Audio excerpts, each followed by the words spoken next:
वचन 25 उससे आगे आज हम देखना आरंभ करेंगे और उसी में हम आगे बढ़ेंगे।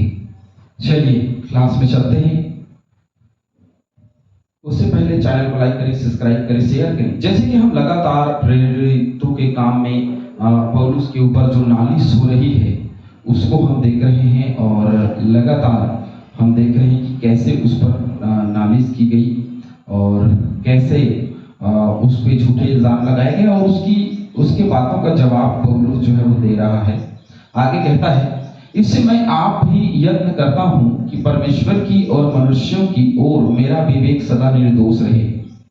मैं हमेशा यह प्रयास करता हूं निरंतर कि परमेश्वर के सामने भी और मनुष्यों के सामने भी सदा निर्दोष मैं रह सकूं, किसी प्रकार की मुझ में कमी या घटी ना रहे, मैं निर्दोष पाया जा सकूं। तो वचन में बताया गया कि शुद्ध विवेक हमारे एक आवश्यक शस्त्र के रूप में सफल आत्मिक जीवन की सेवकाई के लिए है।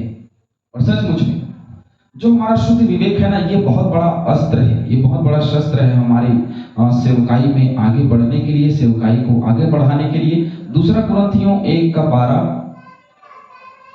और पहला तीमुथियुस 1:19 ये सब पढ़ लीजिएगा, वहां पे आपको पता चलेगा कि सफल आत्मिक जीवन जो है वो क्या है। तो दूसरा कुरिन्थियों 1:12 हम पढ़ लेते हैं, एक वचन, दूसरा कुरिन्थियों 1:12।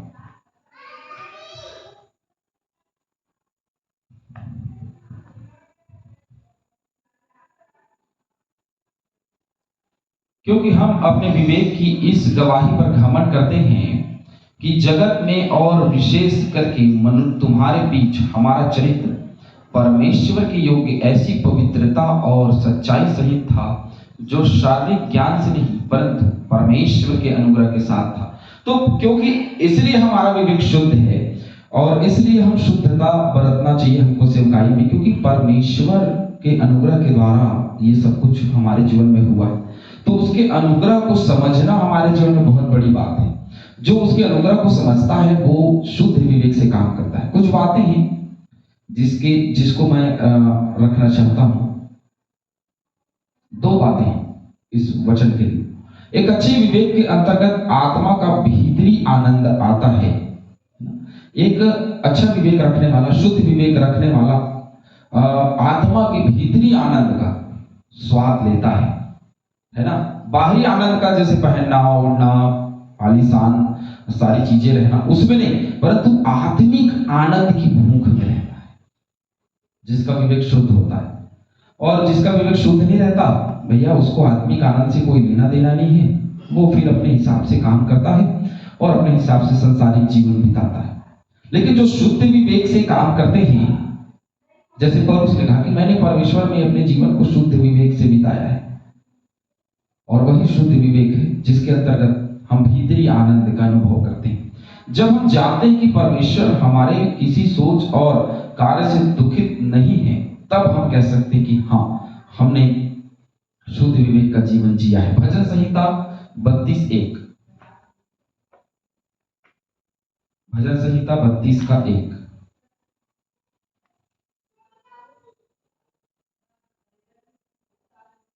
भजन संहिता 32:1। क्या ही धन्य है वह जिसका अपराध क्षमा किया गया और जिसका पाप ढांपा गया हो। क्या ही धन्य है वह मनुष्य जिसके अधर्म का यहोवा लेखा न। तो किसके अधर्म का परमेश्वर लेखा ना लेगा? जो शुद्ध विवेक से अपने आने वाले जीवन को भीतरी आनंद के साथ जीवन बिताता है उसको। वचन और भी पढ़ लीजिएगा, पहला तीमुथियुस 1:5, पहला पतरस 3:16, पहला यूहन्ना 3:21 और 22। इन वचनों को पढ़िए। दूसरी बात मैं बताना चाहता हूं, जब अच्छा विवेक भ्रष्ट होता है तब एक का विश्वास, प्रार्थना जीवन, परमेश्वर के साथ सहभागिता और अच्छे कार्यों का जीवन भयंकर रूप से नष्ट होता है।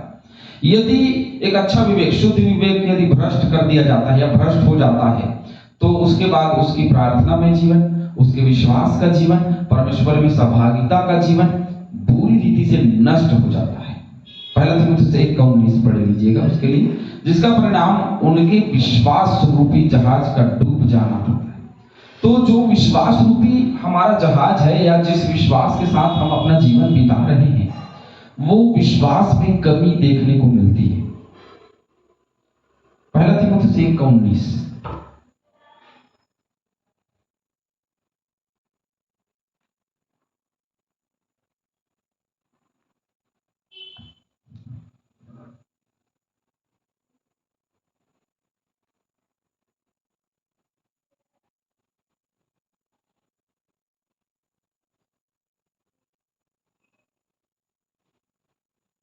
जहां लिखा है और विश्वास और उस अच्छे विवेक को थामे रहें जिसे दूर करने के कारण कितनों का विश्वास रूपी जहाज डूब गया, है ना।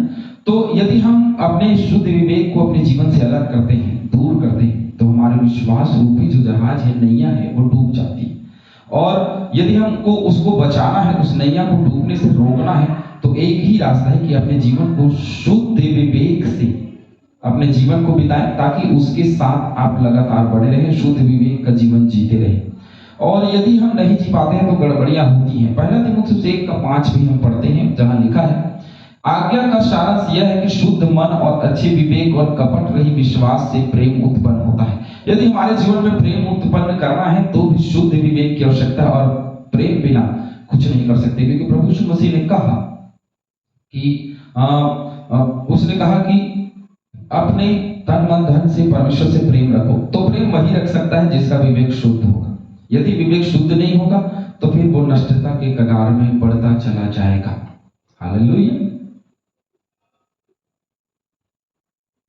17वां वचन जहां लिखा है बहुत वर्षों के बाद मैं अपने लोगों को दान पहुंचाने और भेंट चढ़ाने आया था। बहुत दिनों के बाद मैं यरूशलेम में अपने दान को पहुंचाने के लिए और अपने भेंट को चढ़ाने के लिए आया था। उन्होंने मुझे मंदिर में शुद्ध दशा में बिना भीड़ के साथ और बिना दंगा करते हुए भेंट चढ़ाते पाया। हाँ, आसिया के कई यहूदी थे, उनको उचित था। देखिए, आसिया के कई यहूदी थे, उनको उचित था, ये घटना बता रहा है, उनको उचित था कि वो ऐसा करें, और उन्होंने ऐसा किया। मैं तो बहुत शुद्ध दशा में था, मैं तो बहुत दिनों के बाद में भेंट चढ़ाने आया था, अर्पित करने आया था। रोमियो की पत्री 15 अध्याय निकालेंगे मेरे साथ। रोमियो की पत्री 15 अध्याय वचन 25 से 28। परंतु अभी तो पवित्र लोगों को की सेवा करने के लिए यरूशलेम को जाता हूं, क्योंकि मकीदुनिया और अखिया के लोगों को यह अच्छा लगा कि यरूशलेम के पवित्र लोगों के कंगालों के लिए कुछ चंदा करें। अच्छा तो लगा, परंतु वे उनके कर्जदार भी हैं, क्योंकि यदि अन्य जाति उनकी आत्मिक बातों में भागी हुए तो उन्हें भी उचित है कि शारीरिक बातों में उनकी सेवा करें। सो मैं यह काम पूरा करके और उनको यह चंदा सौंप कर तुम्हारे पास होता हुआ इस्पानिया को जाऊंगा, और मैं जानता हूं कि जब मैं तुम्हारे पास आऊंगा तो मसीह की पूरी आशीष के साथ आऊंगा। तो मसीह यीशु की पूरी आशीष के साथ आऊंगा। तो इसको पता था कि यरूशलेम के बाद में ये वापस आएगा और सारी चीजें होंगी, और ये चंदा इकट्ठा करके वहां ले जाने के लिए, वहां छोड़ने के लिए आया था, जैसे उसने स्वयं कहा। 31 वचन में हम देखते हैं, वहां लिखा है कि मैं यहूदिया के अविश्वासियों से बचा रहूं, और मेरी वह सेवा जो यरूशलेम के लिए है पवित्र लोगों को भाए। मैं अविश्वासियों से बचा रहूं, क्योंकि यहूदी लोग अविश्वासी है ना, उनसे बचे रहना है, और बचे रह के काम करना बहुत जरूरी था। हालेलुया। 19वां वचन कि यदि मेरे विरोध में उनके पास कोई बात हो तो यहां तेरे सामने आकर मुझ पर दोष लगाते। यदि कुछ बातें मेरे विरुद्ध में उनके पास होती तो सचमुच में वे लोग आकर के मेरे पास में तेरे लिए दोष लगाते, लेकिन उनके पास ऐसी कोई बातें नहीं है, इसलिए वे दोष नहीं लगा सकते। और यह बात सत्य है कि यदि कुछ बातें उनके पास में होती तो वो आकर के दोष लगाते। उनके पास में कोई बातें नहीं है, क्योंकि हवे में बोलना और सच को साबित करना दोनों में बहुत अंतर है। ये लोग हवे में बोल रहे थे कि पौलुस ने ऐसा किया, पौलुस ने वैसा किया। आप हवे में मत जाइए, आप जो सच्चाई है वो बयां करिए। यदि इनके पास में कोई सबूत है, यदि कोई प्रमाण है, तो ये प्रस्तुत करें, क्योंकि मैं तो शुद्ध मन से मंदिर में गया था कि मैं अपनी भेंट चढ़ा सकूं, भेंट अर्पित कर सकूं। और इनको लगा कि इन्होंने मुझे उठा लिया, मैंने कोई दंगा नहीं किया, मैंने कोई भीड़ इकट्ठी नहीं की, मैंने कोई मंदिर कुछ अशुद्ध नहीं किया, मैं तो शुद्ध दशा में था। मैं कभी अशुद्ध दशा में नहीं गया, क्योंकि मुझे भी पता है, क्योंकि मैंने भी सीखा है कि व्यवस्था की बात क्या है और परमेश्वर के सामने कैसे जाया जाता है। उस दशा में मैंने कभी भी अशुद्धता नहीं रखी, मैं शुद्धता के साथ में गया। और ऐसा कोई है तो ये लोग ठोस कारण जो है वो प्रस्तुत करते और मुझ पर दोष लगाते। लेकिन यदि दोष लगा रहे हैं तो इनकी दोष जो है वो खोखली है, यदि है तो फिर उसको साबित करें, या ये आप ही बताएं कि जब मैं महासभा के सामने खड़ा था तो उन्होंने मुझसे कौन सा अपराध पाया। मैं महासभा के सामने खड़ा हुआ था तो कौन सा अपराध पाया? मैंने तो वही कहा जो मैंने अपने जीवन में, मैंने वही गवाही रखी जो मैंने अपने जीवन में देखी। मैंने कुछ और नहीं कहा, मैंने अपनी उन गवाहियों को रखा जो मेरे जीवन में हुआ या जो परमेश्वर ने मेरे जीवन में किया। शुरुआत से मैं मसीहियों को सताने जा रहा था और ये बातें हुई मेरे जीवन में और मैं अंधा हो गया और प्रार्थना की गई, मैं ठीक हुआ और मैं सेवा करने लगा और जहां जहां गया प्रभु साथ में गया। बस मैंने ये अपनी गवाही को रखी, मैंने कोई बड़ा महासभा के सामने बड़ा कोई पाप नहीं किया। इनकी विधि व्यवस्था के विरोध में मैंने कुछ नहीं कहा, इनके विरोध में मैंने कुछ नहीं कहा, क्योंकि मैं भी व्यवस्था के विषय में जानता हूं। 21वां वचन, इस एक बात को छोड़ जो मैंने उनके बीच में खड़े होकर पुकार कर कही थी, मरे हुओं के जी उठने के विषय में आज मेरा तुम्हारे सामने मुकदमा हो रहा है। इसको छोड़ करके और कोई बात मैंने नहीं कही। मतलब इसको पता था कि मरे हुए के जी उठने के विषय में जो बात बोली गई, ये क्योंकि प्रेरितों के काम 23:6 में हम देखते हैं इसको कि पौलुस ने इस बात को कही कि मरे हुओं के जी उठने के विषय में आज मेरा तुम्हारे सामने मुकदमा हो रहा है। जो मरे हुए में से जी उठा उसके विषय में आज तुम्हारे सामने मेरा मुकदमा हो रहा है और कोई कारण नहीं है।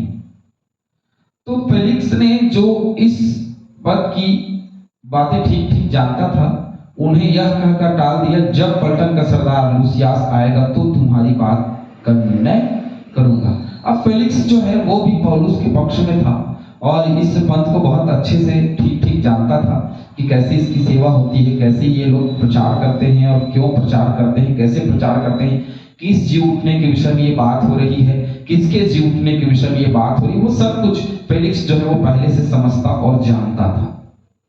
इसलिए भी उसने कहा कि भाई तुम इसकी निर्णय जो है आने वाले दिनों में की जाएगी, जब लूसियास, पलटन का सरदार लूसियास यहाँ आएगा तो सारा निर्णय कर दिया जाएगा। तो मरे हुओं के जी उठने के विषय में प्रचार, आज हमारा प्रचार चंगाई के ऊपर है, आज हमारा प्रचार दान के ऊपर है, आज हमारा प्रचार अन्य भाषा और आज का हमारा प्रचार जो है वो भविष्यवाणी दर्शन के ऊपर है। लेकिन पहले का जो प्रचार था वो किसके ऊपर था पता है? मरे हुओं के जी उठने।